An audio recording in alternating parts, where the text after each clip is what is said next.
बात करेंगे बांग्लादेश की, जहां पर 13वें संसदीय चुनाव के लिए मतदान इस वक्त हो रहा है।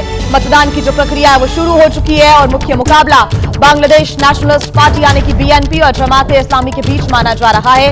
इन दोनों दलों ने कुछ छोटे छोटे दलों के साथ गठबंधन किया है और बांग्लादेश की संसद की 350 में से 300 सीटों पर कराए जा रहे चुनाव में तकरीबन 2000 उम्मीदवारों की किस्मत का आज फैसला हो जाएगा।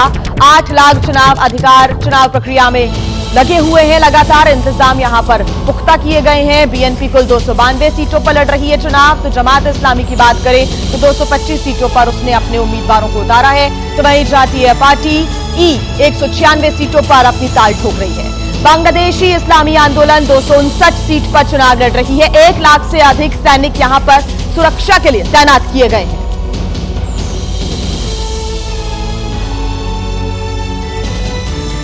तो देखिए, अब बदलेगा बांग्लादेश, सबसे बड़ा सवाल। लेकिन उसके पहले आज हो रहा है मतदान और इसके लिए सुबह से ही जो लोगों की भीड़ है वो मतदान केंद्रों पर नजर आ रही है। लेकिन सुरक्षा के भी देखिए चाक चौबंद इंतजाम किए गए हैं, क्योंकि लगातार जो यहां पर संशय है वो मंडरा रहा था कि क्या निष्पक्ष मतदान हो सकेगा, क्या निष्पक्ष चुनाव हो सकेंगे। उसके लिए यहां पर मिलिट्री को भी तैनात किया गया है। जो यहां पर फोर्सेस है उनकी भी यहां पर कड़ी निगरानी है। जवानों की तैनाती मतदान केंद्रों के बाहर नजर आ रही है। अमेरिकी राष्ट्रपति डोनाल्ड ट्रंप से मिले Israeli PM Netanyahu. White house में दोनों नेताओं के बीच ये महत्वपूर्ण मुलाकात हुई है। गजा द्विपक्षीय संबंधों पर बातचीत हुई इस मुलाकात के दौरान। साथ ही ईरान के परमाणु कार्यक्रम पर भी चर्चा हुई। मुलाकात के बाद ट्रंप ने जानकारी दी है, ईरान को डील करने का एक बार फिर से ऑफर दिया गया। ट्रंप ने जानकारी साझा करते हुए बताया कि ईरान ने बात नहीं मानी तो होंगे गंभीर नतीजे। डोनाल्ड ट्रंप इसके पहले भी इस बात को दोहरा चुके हैं, कह चुके हैं कि अगर ईरान ने उनकी बात नहीं मानी तो फिर जो गंभीर नतीजे हैं वो ईरान को भुगतने पड़ सकते हैं। भगोड़े नीरव मोदी के भाइयों पर अब शिकंजा कसेगा, ये बड़ी जानकारी मिल रही है। नीरव के भाइयों की जब्त हो सकती है संपत्ति भी। बड़ा अपडेट, ईडी ने भगोड़ा आर्थिक अपराधी बनाने की अपील की है। ईडी ने मुंबई की विशेष अदालत में दाखिल की है इसके लिए अर्जी। पीएनबी बैंक लोन घोटाले से जुड़ा ये पूरा मामला है। ऐसे में अब नीरव मोदी के भाइयों पर भी शिकंजा कसा जाएगा और नीरव मोदी के भाइयों की जब्त हो सकती है संपत्ति। देखिए, बात करेंगे अब साइबर सिटी बेंगलुरु की, जहां पर रोड रेस का एक हैरान कर देने वाला मामला सामने आया है। जहां पर एक एसयूवी चालक एक व्यक्ति को गाड़ी के बोनट पर घसीटता हुआ ले गया। इसका आया वीडियो सामने, दिखाते हैं। और जब व्यक्ति ने एसयूवी मालिक से कार रोकने की गुहार लगाई तो उसने उल्टा कार की स्पीड और तेज कर दी, जिससे सड़क पर चल रही दूसरी गाड़ियां खतरे में आ गई, क्योंकि तेज रफ्तार में चल रही एसयूवी दूसरी गाड़ियों के टकराने के करीब पहुंच गई। वहीं राह चलते कुछ लोगों ने इस घटना का वीडियो बना लिया और सोशल मीडिया पर डाल दिया, जिसके बाद पुलिस ने मामले का संज्ञान लेते हुए तुरंत आरोपी कार ड्राइवर के खिलाफ केस दर्ज किया और उसे गिरफ्तार कर लिया। साथ ही उसकी गाड़ी को भी जब्त कर लिया, जिसको लेकर ये पूरी घटना हुई। पुलिस के मुताबिक ये पूरी घटना एक सड़क पर हुए मामूली टकराव से शुरू हुई थी। दरअसल एसयूवी ड्राइवर ने एक ऑटो रिक्शा को टच कर दिया था। इसके बाद दोनों के बीच बहस शुरू हो गई। बहस के बाद जब कार ड्राइवर ने अपनी कार को आगे बढ़ाने की कोशिश की तो ऑटो रिक्शा ड्राइवर ने गुस्से में आकर उसकी कार के सामने ऑटो रिक्शा खड़ा कर दिया। इसके बाद ड्राइवर ने गुस्से में कार तेज स्पीड से दौड़ा दी, जिससे ऑटो रिक्शा ड्राइवर एसयूवी के बोनट पर लटक गया और फिर कार ड्राइवर उस युवक को बोनट पर लेकर शहर की सड़कों पर घूमता रहा, जिसका वीडियो सोशल मीडिया पर वायरल है। तो वहीं उत्तर प्रदेश के कासगंज में एक पुलिसकर्मी की जमकर तारीफें हो रही है। दरअसल ये पुलिसकर्मी एक बच्चे के लिए देवदूत बनकर आया और उसकी जान बचा ली। ये वही गड्ढा है जिसमें 5 साल का मासूम बच्चा खेलते समय गिर पड़ा था और डूबने लगा।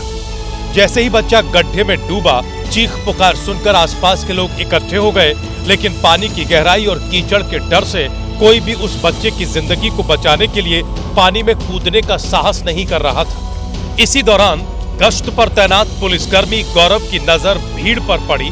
जैसे ही गौरव को पता चला कि इस गड्ढे में एक बच्चा डूब गया है, बगैर 1 मिनट भी गवाए, बगैर अपनी वर्दी और मोबाइल की परवाह किए वो सीधे पानी में कूद गए। गौरव तैरना जानते थे।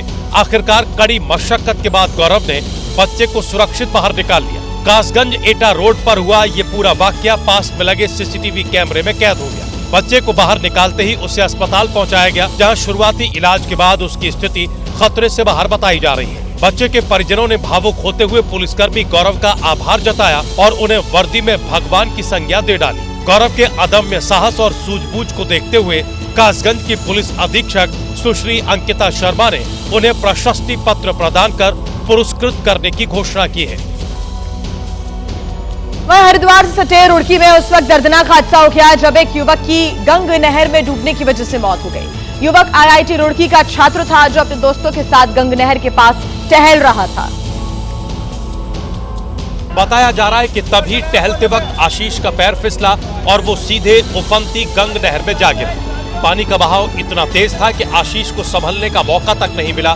किनारे खड़े उसके दोस्त मदद के लिए चिल्लाते रहे, कुछ लोग बचाने के लिए दौड़े भी, लेकिन देखते ही देखते आशीष लहरों के बीच गुम हो गया।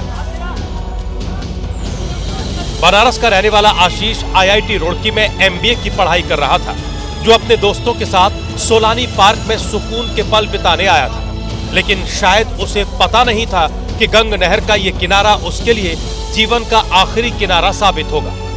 इस दर्दनाक हादसे से पूरे इलाके में हड़कंप मच गया। मृतक के दोस्त सदमे में हैं, उन्हें यकीन नहीं हो रहा है कि उनका दोस्त नहीं रहा।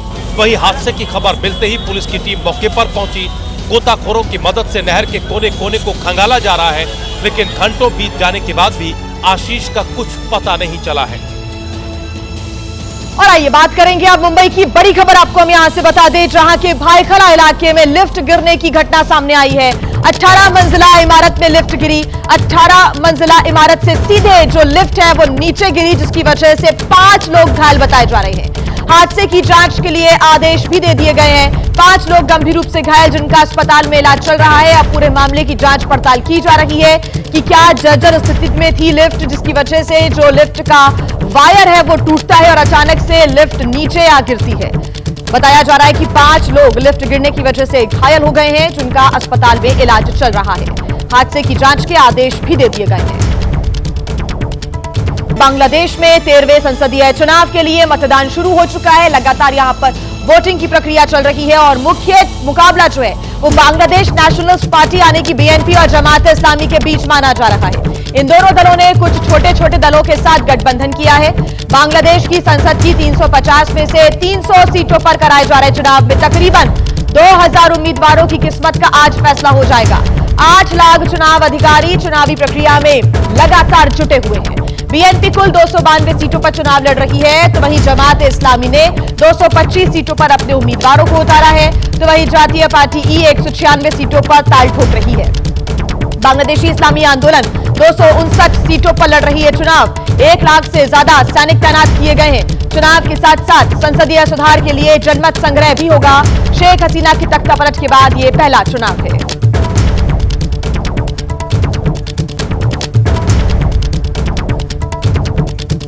और ज्यादा जानकारी के साथ हमारे फॉरेन एडिटर विशाल पांडे जुड़ गए हैं। फॉरेन अफेयर एडिटर विशाल पांडे से हम जान लेते हैं, ढाका में इस वक्त वो मौजूद है, लोगों से भी उन्होंने बातचीत की है।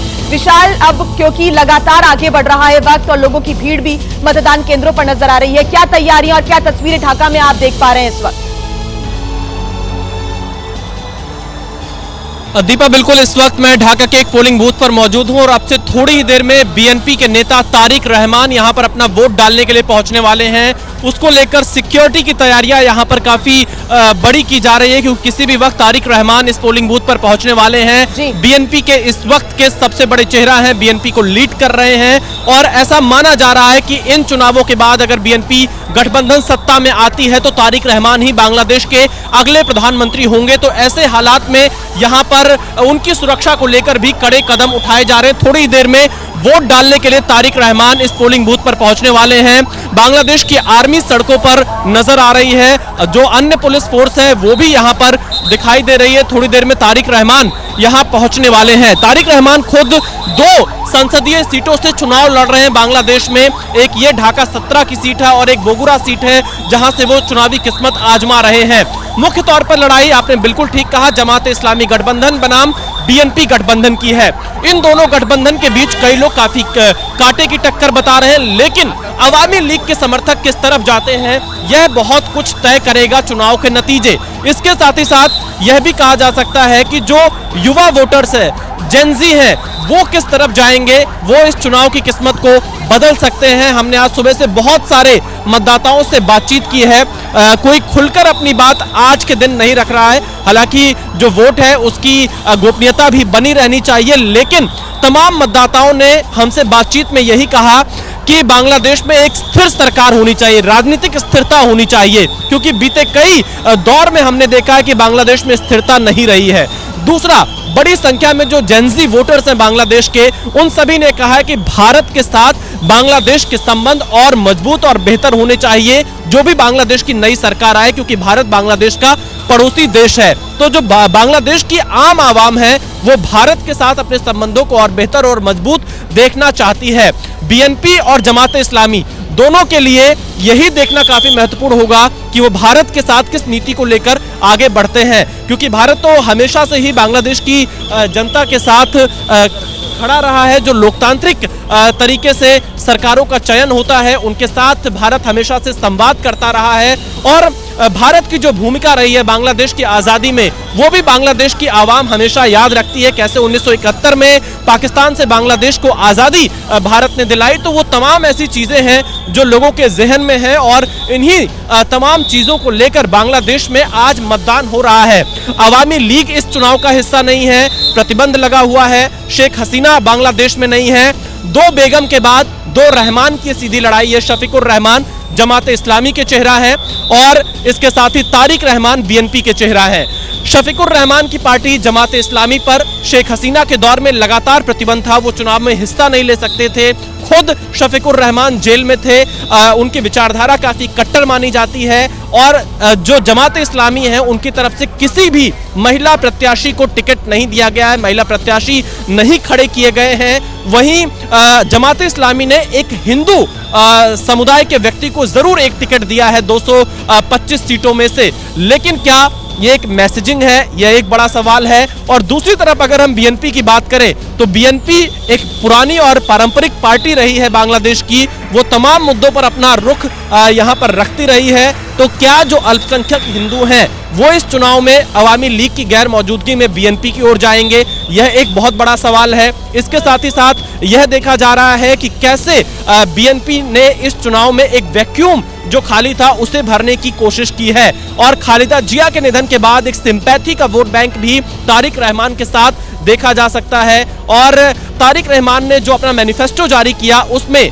बांग्लादेश बिफोर ऑल ये एक स्लोगन दिया हुआ है इस चुनाव में। तो देखना यही है कि आखिरकार बांग्लादेश की जनता आज किस गठबंधन पर अपना विश्वास जताती है।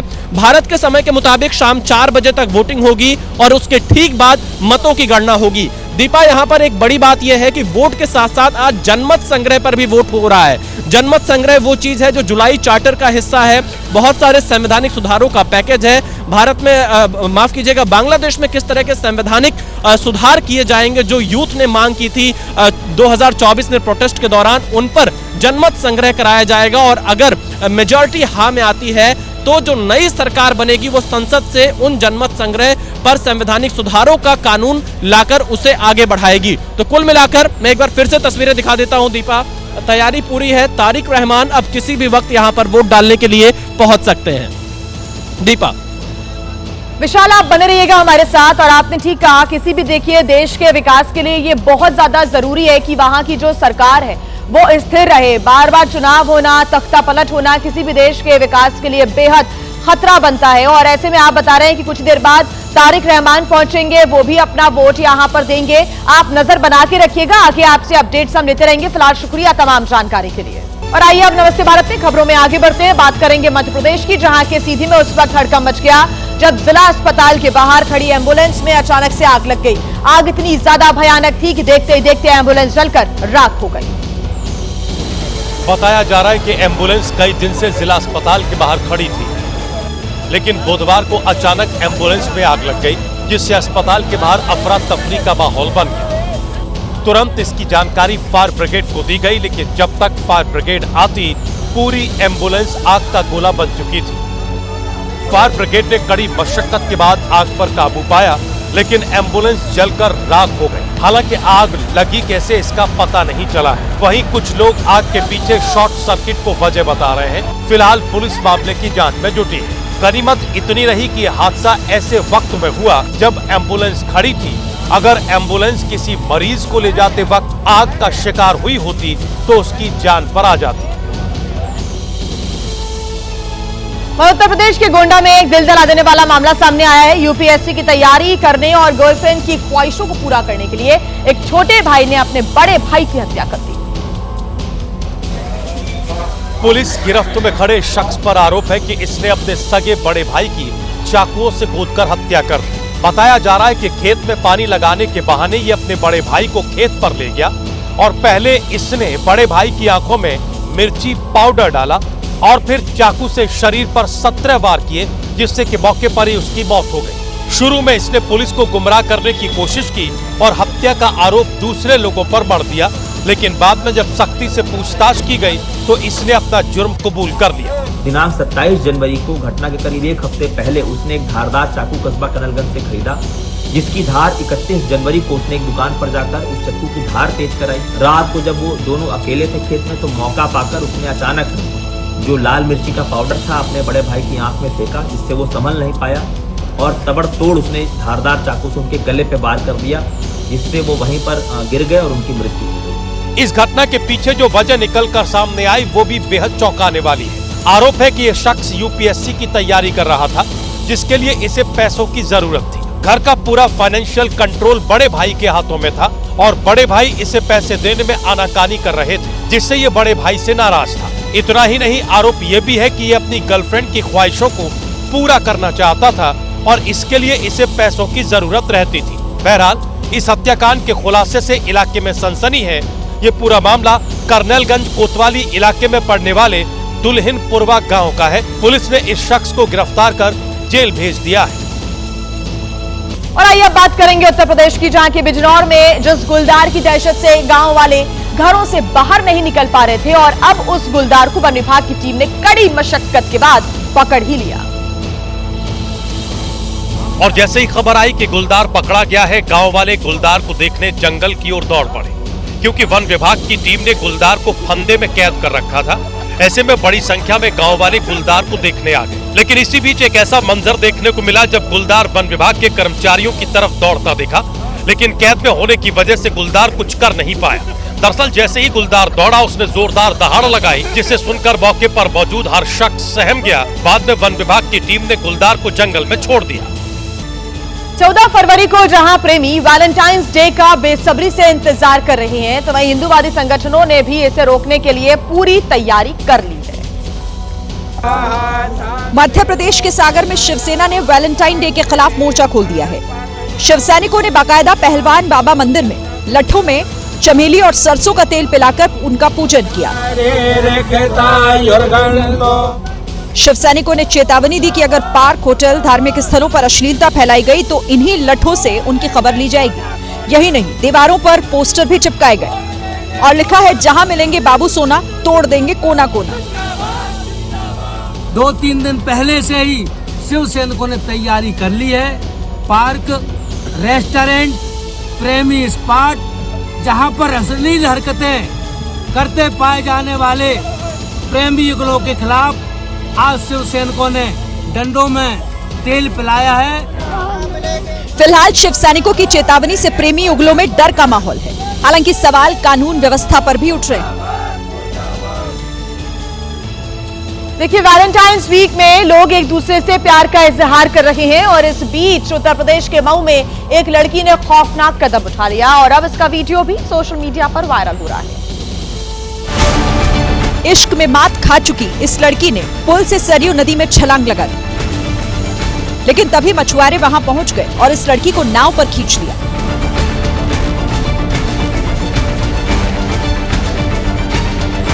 दरअसल इस लड़की ने गुस्से में जान देने की ठान ली थी। हालांकि जब इसने सरयू के ठंडे पानी में छलांग लगाई तो इसका मन बदल गया और डूबने से बचने के लिए इसने हाथ पैर चलाने शुरू कर दिए और तभी मछुआरे वहां पहुंच गए। जिस वक्त इस लड़की ने पुल से छलांग लगाई उस वक्त पुल पर कई लोग खड़े थे। उन्होंने शोर मचाना शुरू किया, जिसके बाद मछुआरे लड़की तक पहुंचे और इस लड़की को घर पहुंचाया गया। और वहीं पंजाब के भटिंडा में हत्या का एक सनसनीखेज मामला सामने आया। पुलिस जब आसपास के इलाकों में सर्च ऑपरेशन चला रही थी तो एक लाल कलर का सूटकेस मिला जिसमें एक लड़की की लाश थी। लड़की के शरीर पर चोट के निशान हैं और लाश को आग से भी जलाने की कोशिश हुई है। फिलहाल डेड बॉडी को सिविल अस्पताल के मोर्चरी घर में रखवा दिया गया है। पुलिस को लड़की की गर्दन के पास एक टैटू मिला है जिसमें काकू लिखा हुआ है। पुलिस अब लड़की की पहचान के लिए उस टैटू वाले को खोज रही है जहां पर ये टैटू बनवाया गया था। ਫੋਰੈਂਸਿਕ ਟੀਮ ਬੁਲਾਈ ਹੈ, ਡੌਗ ਸਕੁਐਡ, ਫਿੰਗਰਪ੍ਰਿੰਟ ਸਾਰੇ ਪਹਿਲੂਆਂ ਤੋਂ ਹੀ ਜਾਂਚ ਕਰ ਰਹੇ ਹਾਂ ਕਿ ਕੋਈ ਗੱਡੀ ਦੇ ਵਿੱਚੋਂ ਇਹਨੂੰ ਥਰੋ ਕਰਕੇ ਗਿਆ ਹੈ। पहली नजर में पुलिस पूरे मामले को हत्या का मामला मानकर चल रही है। आरोपियों की तलाश के लिए शहर भर के सीसीटीवी खंगाले जा रहे हैं। देश में एक ऐसी सड़क तैयार हुई है जहां अगर तेज रफ्तार में कोई गाड़ी चलाएगा तो सड़क के किनारे संगीत बजने लगेगा। पायलट प्रोजेक्ट के तौर पर मुंबई में आधे किलोमीटर की सड़क को मेलोडी सड़क का रूप दिया गया है। यह अनोखी सड़क मुंबई की कोस्टल रोड पर बनाई गई है और इसका उद्घाटन महाराष्ट्र के मुख्यमंत्री देवेंद्र फडणवीस ने किया है। कोस्टल रोड के नॉर्थ बाउंड कैरेजवे पर नरीमन पॉइंट से वर्ली की ओर जाने वाले हिस्से में ये रोड बनाई गई है। जो मार्किंग्स किए गए हैं, इन मार्किंग्स पर जब गाड़ी करीब 60 की स्पीड से चलती है तो उस समय हमको म्यूजिक सुनाई देता है, संगीत सुनाई देता है। अभी उसमें हम लोगों को जय हो जो गाना है वो गाना सुनाई दे रहा है। अलग अलग प्रकार का संगीत उसमें हम लोग कर सकते हैं।